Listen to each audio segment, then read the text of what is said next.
And a special thanks and shout out to Valley Motors of Mooresville, Indiana for allowing me to come out and review this 1996 Ford Explorer Eddie Bauer. To quote page 4 of the 1996 Explorer sales brochure, there seems to be a natural association between the maker of the best-selling compact sport utility and the well-known maker of quality outdoor apparel. Ford and Eddie Bauer were iconic partnerships that the Explorer Eddie Bauer became an integral product of the ultimate display of passion for the love of the outdoors, something that I wish still existed. To be quite honest, I would love to see the return of not only the Eddie Bauer Explorers, but also the Orvis Edition Jeep Grand Cherokees.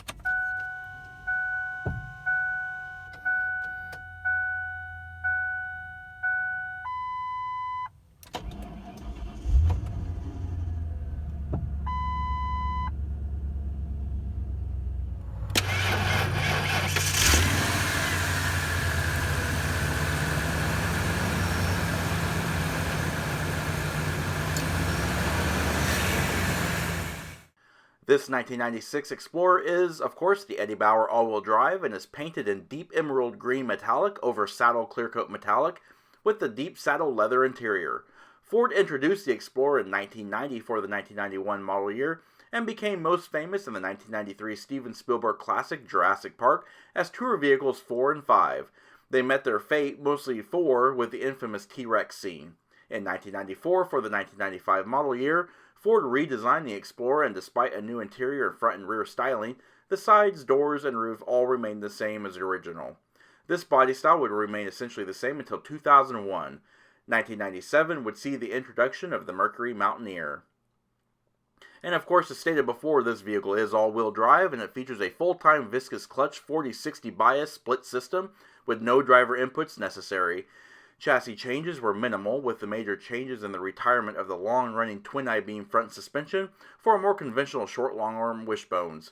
The Explorer is body-on-frame, and power in this vehicle comes from the 5-liter 302 cubic inch overhead valve 16-valve V8 engine. It is a Windsor engine. It is constructed of iron with aluminum heads. It also features port fuel injection and 9:0:1 compression ratio. It creates 210 horsepower at 4,500 RPM, 280 pound-feet of torque at 3,500 RPM. Car and Driver in 1995 tested a V8 all-wheel drive Explorer from 0 to 60 miles per hour in 9.4 seconds, with 0 to 100 miles reached in a staggering 40 seconds. Quarter mile is in 16.8 seconds at 82 miles per hour, with the top speed drag limited to 102 miles per hour.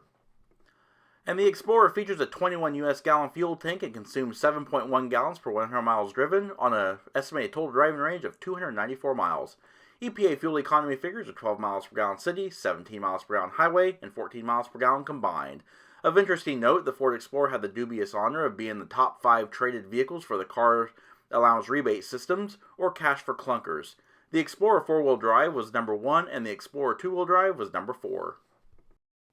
And while a 5-speed manual transmission was standard on lower trim levels, the Premium Sport, Eddie Bauer, and Limited trims had the 4-speed 4R70W automatic with overdrive. It features a 373 axle ratio and a 6,000-pound towing capacity. Taking a look around the rear of the Explorer, while for the most part it looks like the first gen, the most obvious change is to the tail lights, which are now more rounded and feature 3 separate divisions for turn indicators, tail and brake lights, and reverse lights. While the liftgate looks similar to the first generation Explorer, only the side panels and doors were carryover. This Explorer was built at the Louisville assembly plant, which has been producing Ford vehicles since 1913 with the Model T. Currently, Ford Escape and Lincoln Corsair vehicles are produced at this plant, as the Explorer production has since moved to the Chicago assembly plant. This Explorer does feature a painted and chrome rear bumper. It also features a 2-piece liftgate. And along the profile of the Explorer is a 2-tone green over tan Eddie Bauer trim. It has a very 90s look to it, which is, in my opinion, not a bad thing. It sits on a 111.5-inch wheelbase with an overall length of 188.5 inches. It does feature 6.7 inches of ground clearance and a curb weight of 4,450 pounds. Ford published in their sales brochure an approach angle of 28 degrees, a departure angle of 21 degrees, and a ramp breakover angle of 18 degrees. Steering is hydraulically assisted rack and pinion with 3.2 turns lock to lock and a 37.3 foot turning radius. Wheels, oddly enough, are not the 16-inch chrome wheels usually on the Eddie Bauers, but the 15-inch cast aluminum wheels with P235 75R15 Goodyear Wrangler tires. Brakes are four-wheel disc brakes with 11.4-inch internally vented rotors up front and solid 11.2-inch rotors in the rear. Brakes are assisted solely by ABS.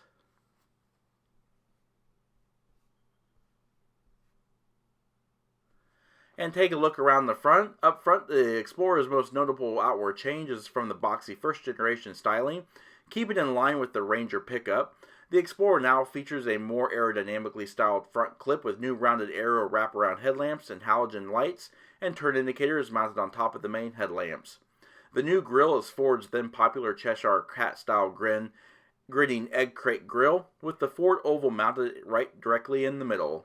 The hood is a little bit more steeply raked in the first generation, and everything from the A-pillar back is carryover. Fog lights reside low in the lower bumper. Alright, we do have keyless remote entry. We've also got the keypad, but there is no smart key access, obviously. Opening the front door reveals a pretty nice interior. However, it has seen better days. These Explorers are usually pretty harshly used, so the seat does show some wear, and the center armrest is missing, but you get a pretty good view overall of the interior. Looking at the front door cards, it is pretty much plastic and soft touch material with the perforated style vinyl trim, a soft armrest. You do have power assisted mirrors, you have power door locks, power windows with auto driver one touch down, and of course window lockouts. Carpeted side panels with a mat pockets.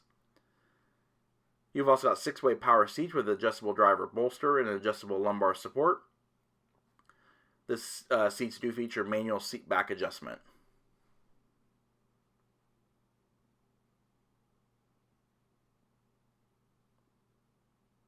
Overall, the interiors of the Eddie Bauers are very, very nice with the sport bucket seats. They also have adjustable thigh bolsters, Eddie Bauer script, and perforated leather inserts. Only the limited trim would stand higher in the luxury segment of the Explorer. The seat comfort is overall pretty good. It does feature good lateral support. You have your headlamp control, instrument panel dimming control.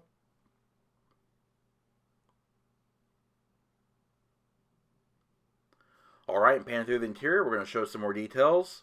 It is a leather-wrapped steering wheel, however this one does feature a cover on it. The cruise control buttons are missing on this vehicle. As I stated before, it has seen better days, but overall it's a good example. Full instrumentation with easy-to-read gauges. Nothing fancy or anything complicated here. Looking over the top of the dash, it has actually fared pretty well over time. There's no cracks, rips, or splits.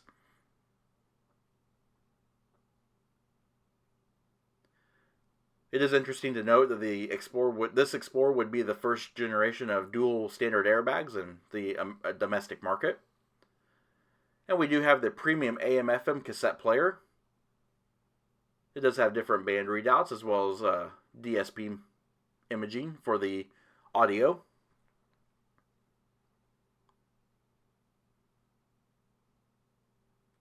Multiple controls for balance and fade as well as treble and bass.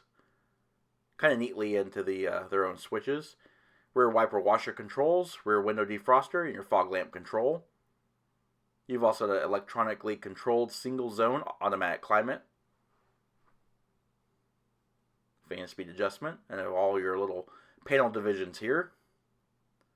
And down below is the high-rise console mounted trip computer. It is a very, very comprehensive trip computer with various readouts for your range, your fuel economy, your status. You've also got a system check. You can also reset your oil change resets as well.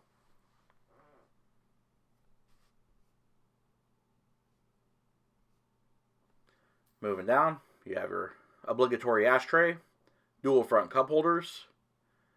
Inside the center armrest, where there would normally be a lid, you do have your optional 6-disc CD changer, coin holder, and some storage.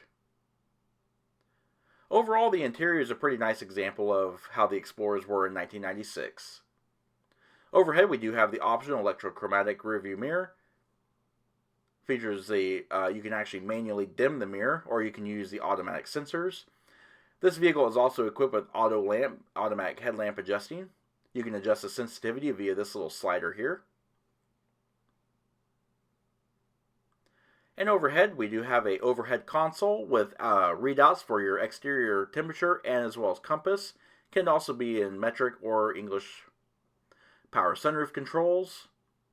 Nice large cloth covered sun visors with illuminated vanity mirrors. And the sun visors do swing out. They don't slide out, but a nice little trick feature is the secondary visor. One of my favorite automotive features is something that you don't see anymore. Fixed overhead grab handles. Alright, now the rear seat. Access to the rear seat is actually pretty easy with the wide opening doors. The rear seats seat 3 across. It is a 60-40 split folding seat. Perforated vinyl on the door cards are the same as the front. You have your power window switch. The obligatory ashtray in the rear seat as well for the kids, I guess. I don't know. Anyway, back to the seats. The rear seats, as stated before, they are 60-40 split folding seats. They do feature reclining seat backs, height adjustable head restraints on the outboard seats, 3-point shoulder and lap belt harnesses on the outboard, and a lap belt in the center. There is no fold down center armrest in this vehicle.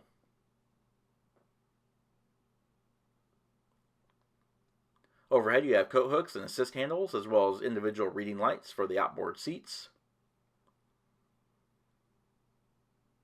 And included with the high-rise console is twin air vents for the rear seat passengers, as well as fan speed and panel distribution. You've also got your own audio controls back here, as well as headphone jacks. You've also got fold-out cup holders in the high-rise console.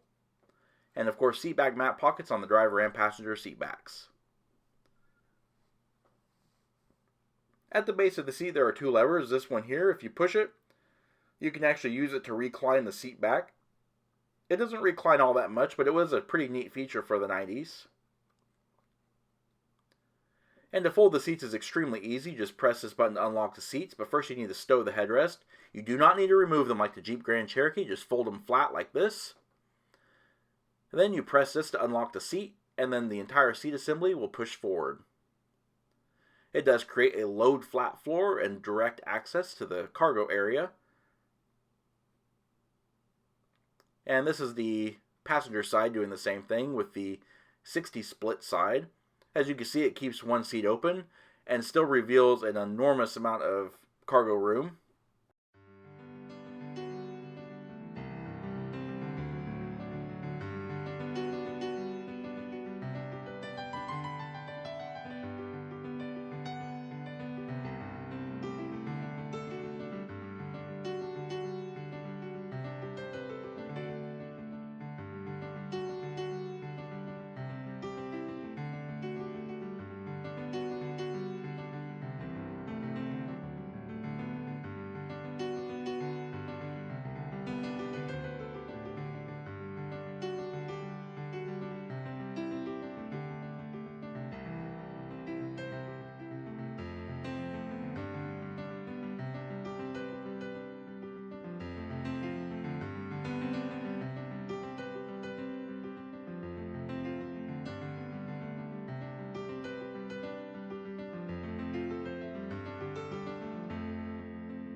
Alright, now let's take a look at the luggage area. As I stated before earlier in the video, it is a two-piece liftgate. By turning the handle counterclockwise, it will unlatch the flipper glass. It's on hydraulic struts. And as you can see, it does allow easy access to the cargo room without having to open the liftgate. And if you turn the handle clockwise, it'll actually unlatch the entire liftgate. And inside you find a pretty decently sized storage area. It is a nice load flat floor. It does feature 4 tie-down hooks in the carpet. Back here you have the amplifier and subwoofer for the premium JBL audio system. You have your central locking in the rear as well, which is a really nice feature. Inside this panel is access to the rear washer bottle, as well as the washer motor. And a really nice feature here is in this taillight housing, that is actually the fill cap for the rear washer fluid. And your luggage capacity with the rear seats up is 42.6 cubic feet. With the rear seats down, you gain 39 cubic feet for 81.6 cubic feet. Your liftover height into the luggage area is 28.3 inches. Overall, it's very, very cavernous. And here's an example of looking at the cargo area with the 40 position seat folded, and then the 60 position seat folded.